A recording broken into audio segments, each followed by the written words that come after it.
am making this video specifically for the nervous people that watch videos about exactly what people's UCAT experiences were like, just like I did this time last year. In this video, I'm going to be talking exactly about my full day of the UCAT experience, what I did when I woke up, what I did before the exam, what I did when I got in the exam, and my actual exam experience. If you are new to this channel, please feel free to subscribe. I am taking people through the path of medicine and sort of the admissions part by myself, and I hope you can get some value from this channel. So my day started with a rude awakening from the alarm clock. I set it for 7 o'clock despite my exam being at 12 o'clock in the afternoon, bang on midday. I set it this early on as I could sort of have a few hours before the exam started to go through things in my head, prepare myself mentally for what was about to come. First thing I did when I woke up is I didn't check my phone. I lay in bed and I totally visualised the entire day ahead of me, as I knew it was going to be a big one, it was going to be a stressful one, and it was going to be one ultimately that I'm going to remember for a while. So I lay in bed and I visualised exactly what was going to happen in this day, down to literally, I'm not joking, like how I would get there, what I would do when I went in, the things I would bring to the exam, my mindset coming out of the exam, the feeling I would have when I got a good score. I visualised pretty much the entire day to like a ridiculously in-depth degree. So I got up and had a coffee. After my coffee, I read the notes that I made the night before. So this does link a bit to my previous video that I've made about sort of on the day of the UCAT and some more specific tips that you can do. One of the tips I mentioned in that, I'll just give you the spoiler now. The previous night, you should be sort of writing down all the tips personal to yourself that you've written down. So what I did the next morning, on the morning of my exam, is I read these tips and then I did 5 minutes of timed sort of sections for each of the sections. I didn't actually do any situational judgment just because who does situational judgment? No offence if you do, but and I realised sort of while I was doing these time practices, I'm pretty sure I was actually doing these time practices like this, like my hands were like this as I was going through them. I was like, maybe I'm a wee bit nervous, so I meditated for 10 minutes. Again, in the video that I've mentioned previously, just get into a habit of meditation. It's a good coping mechanism for an exam like this. I meditated for 10 minutes and left for the exam pretty early. So as I said, my exam was at 12 o'clock. I think I got there at about, honestly, 11 o'clock.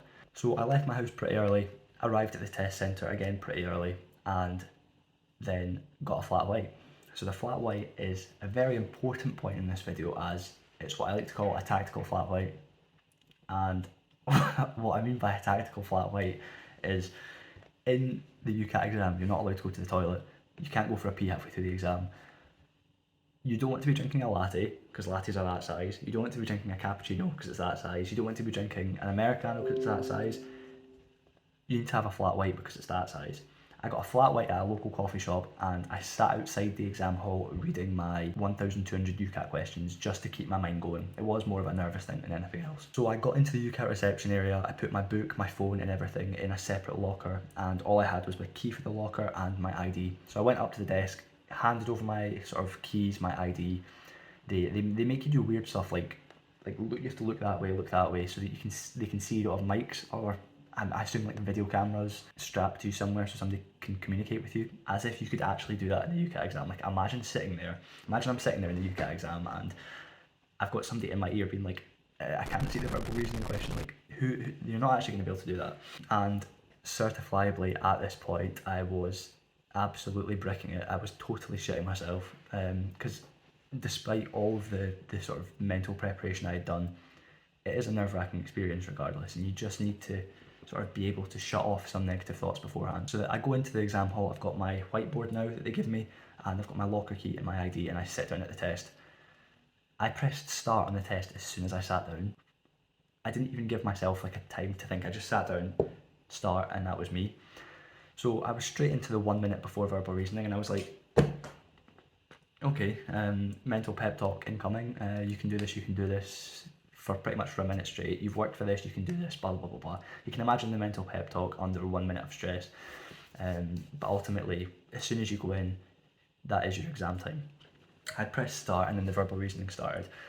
I've made more specific videos about sort of the specific sections. You can click on those, they're on my channel as well, and I've got a playlist with them as well. I'll maybe link that just now. I would say just generally, there is not going to be any specific questions or anything like that in this video, but I did find the study material that I used was quite reflective of the exam. I've mentioned previously I used Medify. I did think it was pretty reflective of the exam, and to be honest, just in my experience, just in my own sort of personal experience, I did find that the abstract reasoning was a bit easier in the exam. I don't know if that was just maybe my random question bank. I've done a lot of abstract reasoning practice. I think I found the abstract reasoning a bit easier, which was nice. It was a pleasant surprise towards the end of the exam after sort of a brutal 3 sections previously. So this video would not be specific to me if it did not include one of my daily rituals that I have done pretty much for the majority of my conscious life. For about 4 years now, every single day, one thing that I have done, it's honestly the habit at this point, like I can't get out of the habit of doing it anymore, is I've been doing a journal diary thing every single day for the last 4 years. So that pretty much includes my entire medical application process, and it's one of the main reasons why I'm able to recall as much as I am for these YouTube videos. So one thing that I have done and that I've got specifically for this video, so if you're watching this video, you are extremely privileged because I have got my exact thoughts on the day of the UCAT right here.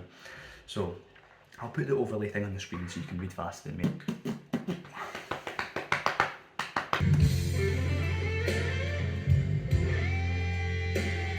So I've got the exact diary here and I'll read it for you just now. So the 25th of August 2021, that was the day I sat the exam. It's pretty much a year ago to this month. Title is 2,830 in my UCAT, what the fuck? How the fuck did I do it? I don't know, I don't care. I got 28 fucking 30.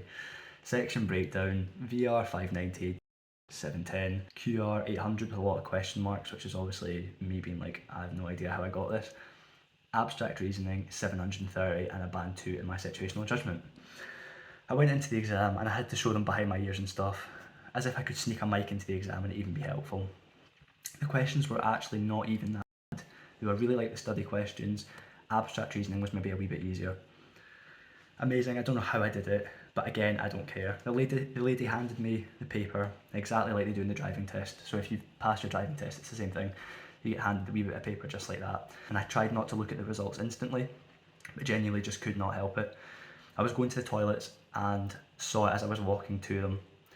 Literally, I force pulled the paper open. I didn't even want to see it. I do remember this. I was like walking towards it. I remember looking like this so vividly. I had the paper and I was like, this is literally like in my hands here is what is going to define whether I get into medicine or not, pretty much. And I was trying so hard not to look at it, but I just couldn't help it. I just pulled it open and I had to look at it. I didn't even want to see it. I was jumping for joy and cheesing. Cheesing pretty much means like cheese, when you say cheese for a camera, like smiling. If somebody came into the toilet and saw me, I'd have been sectioned by a hospital. Honestly, I must have looked insane. I actually remember this. I was literally like fist bumping for joy in the toilet. I was like, yes, cheesing with the exam. I was so happy. I called mum and dad instantly and they were so chuffed. Mum was jumping for joy at work too and dad was so pleased. I phoned my gran as well and she was so happy. She said she was sitting at the phone waiting for me the whole time. I'm going out for a celebratory meal tonight as I just cannot believe the exam is over. This fucking exam drove me up the wall. I would not be surprised if other people go actually insane studying for it. I still stand by that. Like, I have so much respect for people that sit at UCAT. It's an absolute nightmare. Fuck your abstract reasoning, fuck your decision making, fuck a lot of it. What a stupid exam, but I managed to pull it off. Goodbye UCAT and never again, please.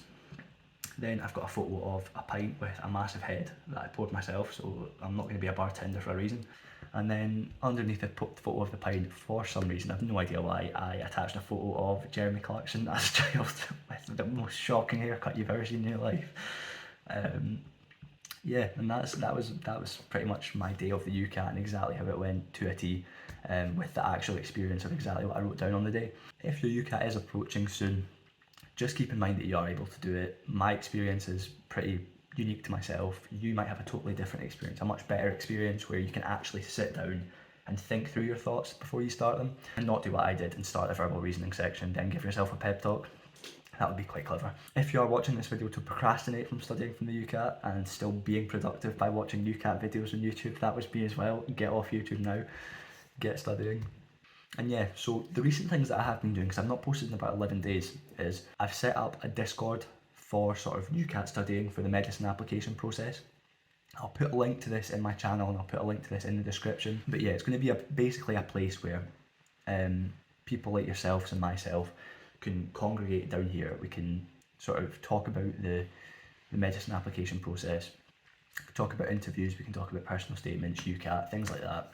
So one thing I would like some sort of feedback off you guys from is, recently I've been getting some comments and some emails and some sort of messages to me privately about mentoring for the UCAT. I totally can see the sort of appeal to it. From my end especially, like I can see the immediate feedback from you guys. You can fire questions at me straight away, and it doesn't really, like, I don't need to do the comment replies and all that. And it would be sort of additional value on top of the YouTube videos, whereas here on the YouTube I've got sort of like a base level value, and I do feel like I am providing some value here, but I feel like a one-to-one thing would be a little bit more value, a little bit sort of more specific to yourself and tailored to yourself, whereas on YouTube I'm doing very broad specific videos that sort of tailor to every UCAT sitter, whereas obviously an individual sitting it will have their individual questions, their individual issues, their individual stresses about it. So I'm probably going to make another video about it just because people might not be watching this late in the video, but I would like to hear your feedback about how you feel about a one-to-one UCAT mentoring thing. I think it would probably have to be a premium service on top of the YouTube thing, as it is like you would get value from it, and most things that you do get value from are premium. But yeah, I would like to know your feedback on it, so let me know about this. But other than that, good luck on the UCAT if it's coming up soon. I think the testing season ends in about 2 months or a month and a half now, so your UCAT will be approaching soon. If you're watching this, good luck, let me know how it goes, and I will see you in the next video.